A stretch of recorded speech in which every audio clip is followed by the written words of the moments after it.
Goeiedag lieve mensen en welkom terug bij Jaspers Moestuinmagie.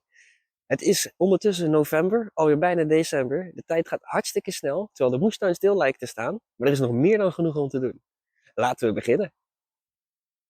Laat de gevallen bladeren vooral juist liggen in je moestuinbedden en rondom verschillende struiken. Misschien niet op je gazon, maar in de moestuin zijn ze hartstikke welkom. Ze vormen een natuurlijke isolatielaag die de bodem beschermt tegen vorst. Ze houden vocht vast en ze verrijken de grond wanneer ze afbreken. Daarnaast bieden ze ook nog eens schuilplekken voor nuttige insecten, waarmee je dus zelfs de biodiversiteit kan verhogen. Verdeel de bladeren gelijkmatig, zodat het licht kan blijven doordringen en de grond kan blijven ademen. Nu alles bijna in winterrust is het ook het ideale moment om de fruitstruiken te gaan snoeien. Je kan ze ook nu perfect uitplanten. Als ze in een pot staan, dan kan je ze gewoon in de volle grond gaan zetten.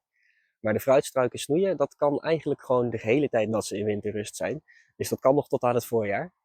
Per fruitstruik verschilt dat hoe je dat doet. Dus daar gaan we nog een boel uitgebreide video's over maken.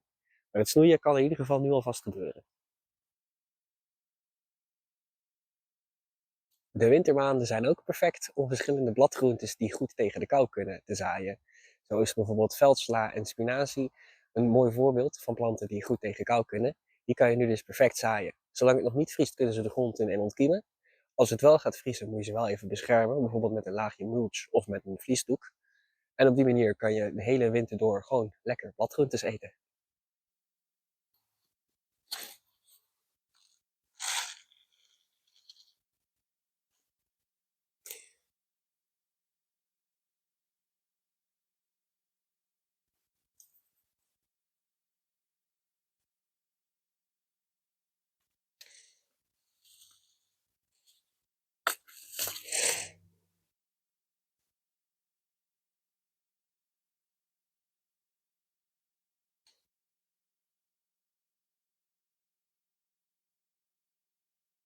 Dit is ook het ideale moment om je grond te mulchen.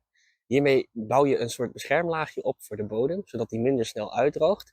En je stimuleert het bodemleven, wat in het voorjaar weer voor extra voeding van de planten zorgt.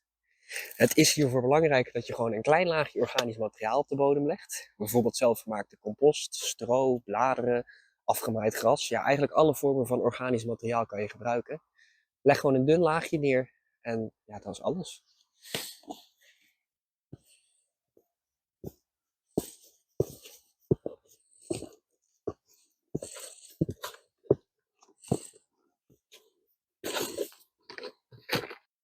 Dit is ook het ideale moment om de vogels naar jouw tuin te lokken. Op die manier leren ze dat ze bij jou moeten zijn. En dat is handig, want ze eten het liefst allemaal insecten, zoals de rupsen, die jouw planten weer opeten. Dus laat ze maar mooi hierheen komen. We hebben volgend jaar minder problemen in de tuin. Nou doe ik dat zelf met bijvoorbeeld vetbollen. Maar wat helaas maar weinig mensen weten, is dat vogels verstrikt kunnen raken in die netjes. Dus ik haal de netjes eraf en ik doe ze speciaal in een bakje daarvoor. Dat is veel beter voor de vogels.